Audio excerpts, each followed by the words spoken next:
All right. What in the AI is going on, huh? Jeez. Well, welcome to Chat with Chet Miller. I am Chet.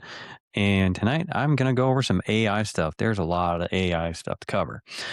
First, this episode is brought to you by me. Yeah, no, I don't have any sponsors. I just thought that'd be kind of funny. Um, what else? I have a lot of cool guests coming up soon. Well, I don't say a lot, but I do have two or three coming up. So that's going to be pretty fun. Um, but yeah, tonight gonna go over some AI and kind of see where it takes me. All right, so what am I going to talk about tonight?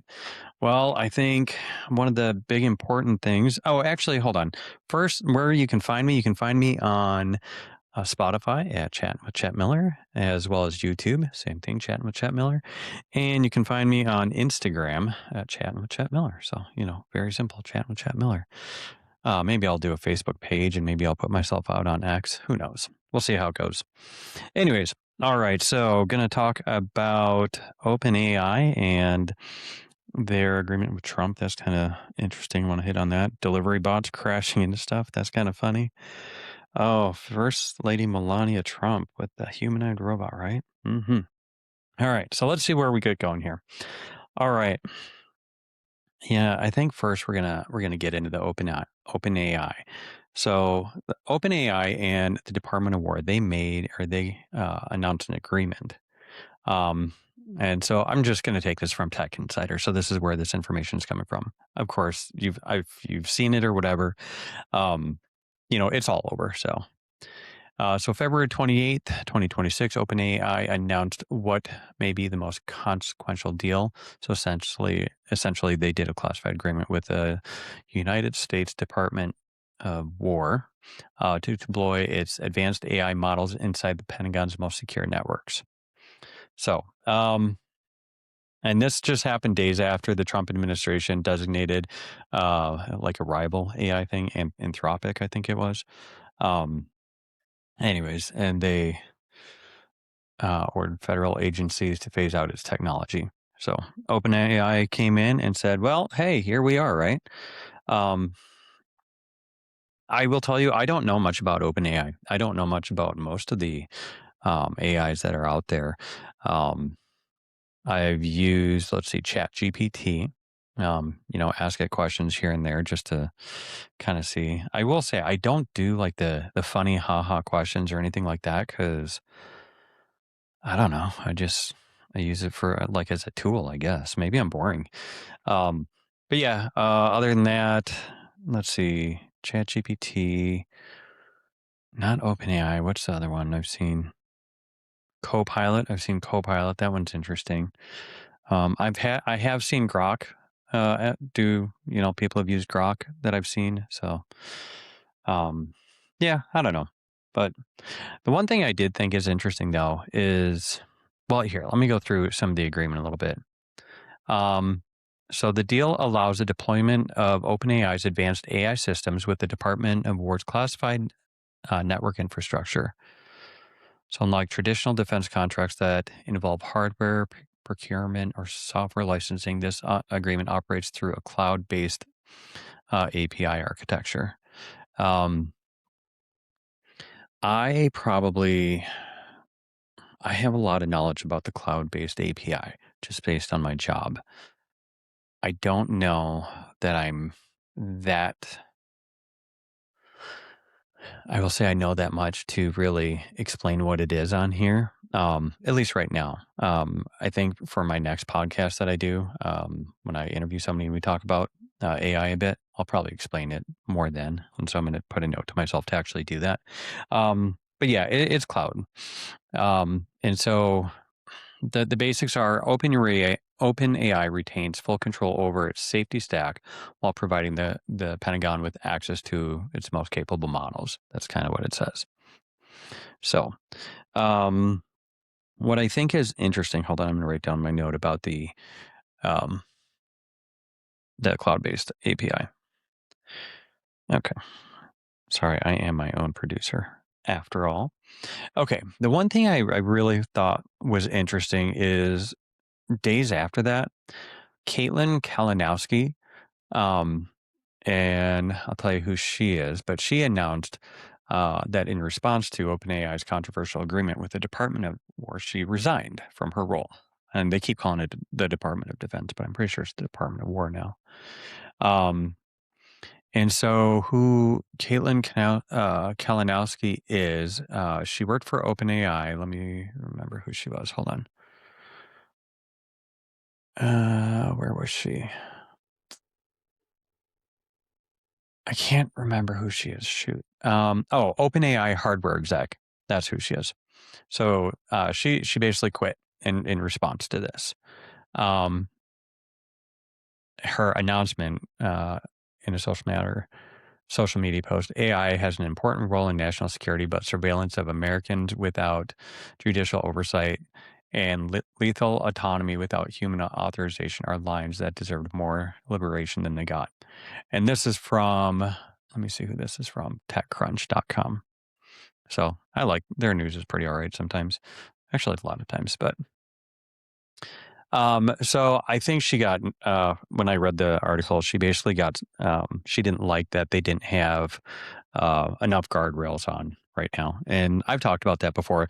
I think guardrails on AI is probably one of the most important things. And I'm not talking about like the government getting in and having their say in doing everything, because honestly, I think they mess it up. But I think and this is where I don't know, but there's got to be, the companies have to be responsible enough, um, and maybe the governance part of it. It comes from looking at their uh, what do you call it? Their conduct, like their conduct management policies, and making sure that they actually do have a conduct management that and a policy in place to where it looks at stuff like this and it says, "Hey, should we be doing this? Is this a good thing to do? And if we're going to do it, we need some guardrails. Where are they going to be?" And I think that's really where the governance needs to come from. Um, and then, can they make sure that the governance is in place and that it's actually doing what it's supposed to do? Yeah, sure. I don't care about that. But I really think the companies developing, they have a responsibility to us. Like, we need to be able to see it. Like, if we're investing in it, hey, we want to see what's going on, Like, you're getting our money. Let's see how you're governing this, because this affects our lives. This impacts us. So, this is one of the most important topics that anybody should be following right now. I mean, obviously my first is God. That's always my first, God, Jesus, Um, but AI and how fast it's advancing and what it's doing to our society. You guys, we need to watch this. We need to make sure that we're not just going to let this go out of control. Very much like she did. She's like, whoa, whoa, whoa. Hey, you know what? I'm not comfortable.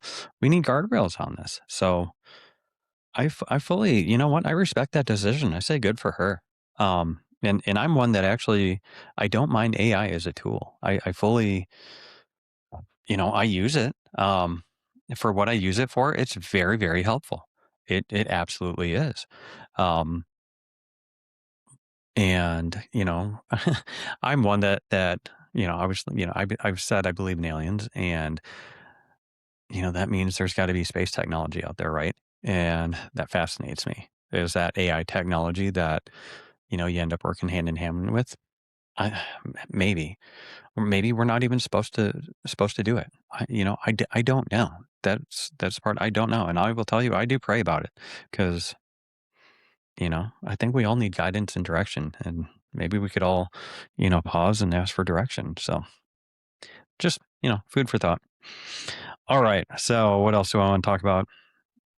You know what? We'll just kind of follow that up. First Lady Melania Trump had a conference with a humanoid robot.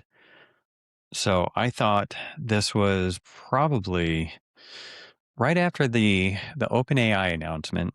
I think I saw this come out, and I just thought, wow, they're just going AI, AI, AI, and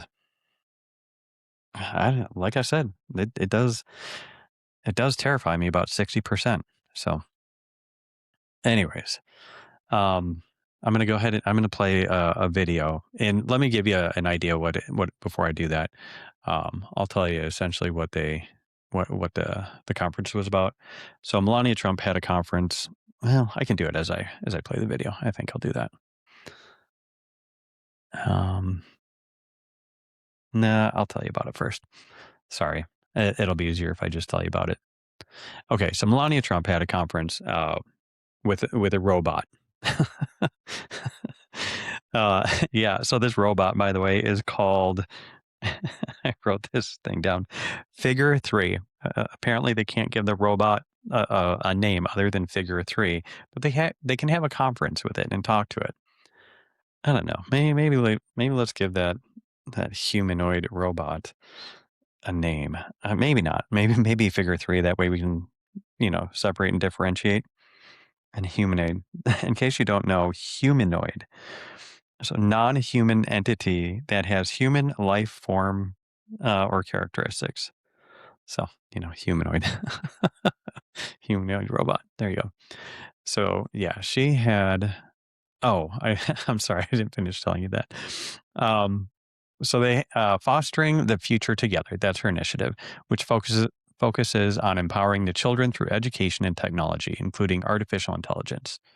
The robot figure three showcased the potential of humanoid robotics in educational settings during the event. So I basically took that was a search assistant. So that was AI, right? But I also validated it before I look at that and say, yes, I'm going to use this. I validate it through multiple news reports just to make sure that, it has that ounce of truth to it. So that's what I do before I say anything. And if I don't know, I will absolutely tell you I don't know, but is what it is. So let me go ahead and play this video because it's at first. Let me show you this. This is pretty funny. All right.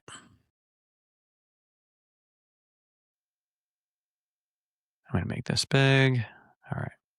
So here's what I thought was funny. I thought it was like a spoof of something, like somebody did some, AI AI video. They're like showing up. Here they are. Here's Melania walking out. And it just, I don't know, it's very interesting. And then it goes on. She comes out. Here, I'm gonna fast forward. And here you go. Bienvenue. Oh, let me back up. Sorry, I went a little too far. Bienvenue. Our children with technology and education. Welcome. Bienvenidos. Yokoso. Bienvenue. Bem-vindo. So yeah, it's talking to them all. Shagatam. Interesting. I don't know. I don't know what to think about that. It's, can I tell you that there's certainly a lot of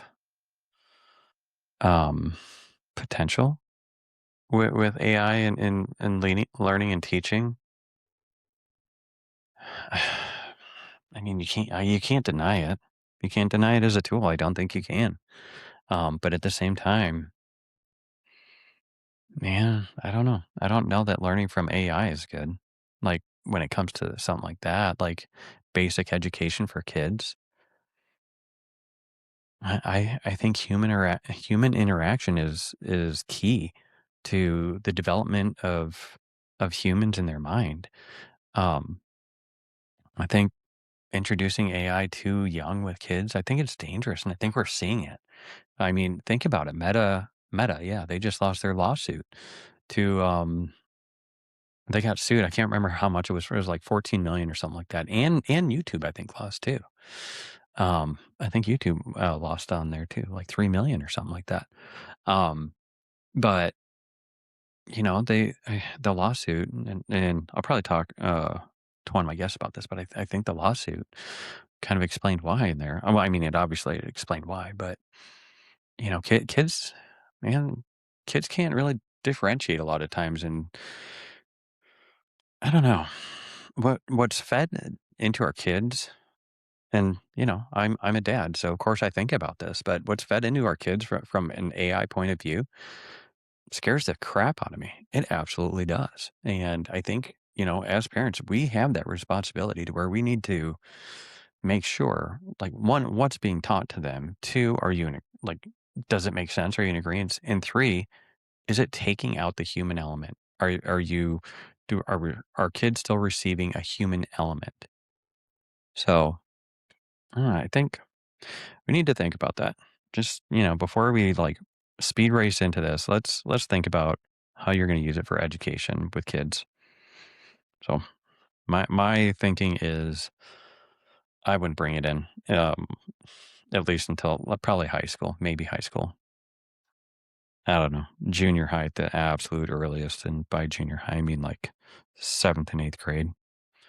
I think 6th grade can still have some childish issues. So I mean 7th and 8th too, but it is what it is. Um, so yeah, the Melania Trump with a conference with a humanoid robot. There you go.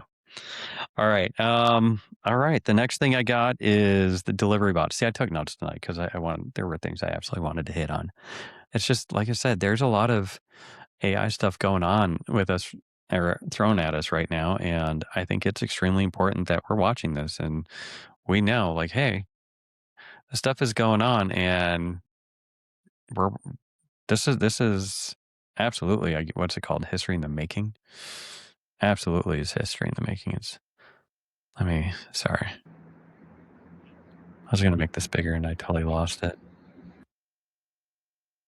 Sorry, I'm going to rewind this real quick. That way I can.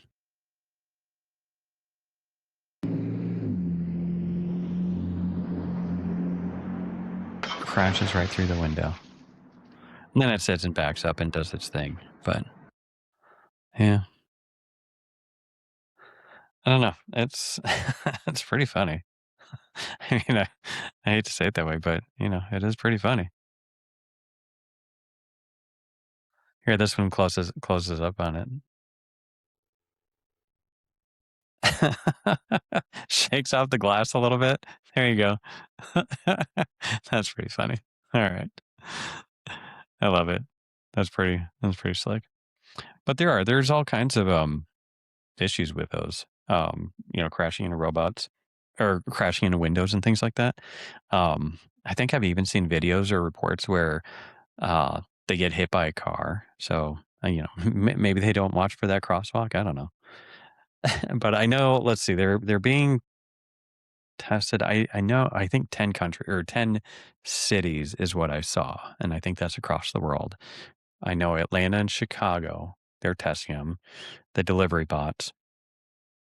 And I know there's, I think, 20 companies, give or take 20 companies with the delivery bots and delivery drones. So out here in Arizona, I know Amazon's delivering with drones, or at least they were. They probably still are. Walmart as well. So you have that. There's actually a job, and I saw it's a new company that's getting established out here in Arizona. They're trying to. Um, I don't know. I kind of say good luck to them. I think absolutely good luck to them, for sure. And you know, like I said, put up those guardrails. But is it taking away from a human? I don't know. I don't know what happens on the other side of the computer. I would love to talk to somebody. Maybe I'll reach out to that new company. But I'd love to talk to somebody to, just get an idea. Like, what kind of jobs are these? Everyone's worried about what kind of jobs are they taking. What kind of jobs are they also creating? Let's take a look at that other side because I don't think we're going to stop AI. Like, I don't think we're going to stop companies from coming in and doing this. So yeah, we can get pissed that it's taking human jobs, but at the same time, we can say, well, maybe can I adjust my skill set as well? Maybe. And hold on, I'm not telling you to adjust your skill set. Don't get pissed at me. Don't turn this off. But I'm saying, and um, should we? Like maybe we shouldn't. Maybe we should just say no. You know what? I'm not going to use your stupid service. I don't know. I don't know the answer right now. So I'm curious. I'm curious what everybody thinks about that. If you guys want to drop some comments, and I'd love to hear from you. Yeah, let me know. So, all right. Yeah. Where am I at on time? Oh, there we go. Sorry, I almost accidentally left the site. Yeah, I'm gonna talk one more thing. Chris Pratt's new movie, Mercy. Um, that's out on Prime, I think. I'll give it credit. I watched over the weekend. I will tell you, I thought it was one a fantastic movie. Absolutely fantastic. Scared the absolute crap out of me. Um, it absolutely scared the crap out of me at how real this could be. Uh, and I'll give you the surmise of the movie so I don't ruin anything. But essentially, Chris Pratt, his character, can't not remember his name to save my life. But he wakes up and he's strapped into a chair and he's essentially in a room and there's like screens all around him. So this is also what the preview shows. There's screens all around him. And all of a sudden the AI lady, the face, the AI comes on and starts to wake him up and tell him he's like why he's there. He's on trial for murder. And yeah, so he has I think it's 90 minutes to defend himself. And it's man, that possibility of what do we use an AI for? And now we're introducing it into, um, you know, our government, right? Into various ways. I'm sure they use AI way more than that. It's not just in the Department of War. I'm just like most companies that have any type of technology, they're probably using some type of AI at this, whether it's to help them build reports, to help them build procedures. I'll tell you what, that it as long as your company sets it or whatever the parameters, and it'll certainly build out that procedure pretty quick, or it will help you. Like it definitely guides you real well. It's like I said, neat tool. Certainly, probably is dumbing me down or not. I don't know. I heard on something I watched earlier today. I saw a lady on it, and I can't say I agree with her thoughts, but it's certainly interesting to think about. So what she said is, and she's very big on teaching kids, but their baseline needs to be where the AI is at. So I don't know exactly how that would work, but my assumption is, AI is just going to give me all the information it possibly can because maybe the kids would learn that way. I don't know. And then the kids with their imagination can just take AI and make it go way way up. So I don't know. It's interesting. And AI, just so from my understanding of, at least this is how it was explained. Hold on. Where did I put it here? I wrote it down so I wouldn't forget it. Okay. Pattern recognition, um, or machine learning, and it starts teaching itself from the pattern recognition in machine learning. So that's how AI continues to learn and learn, if I understood that very, very basic concept correctly. So it's interesting, that's for sure. All right. Well, hey, I appreciate it. You know what? If you guys want to give me a like and a share, I'd really appreciate it. But no worries if not. Um, and again, I am on YouTube, I'm on Spotify, and I'm on Instagram at the moment. So chatting with Chet Miller. Thanks. Have a good weekend.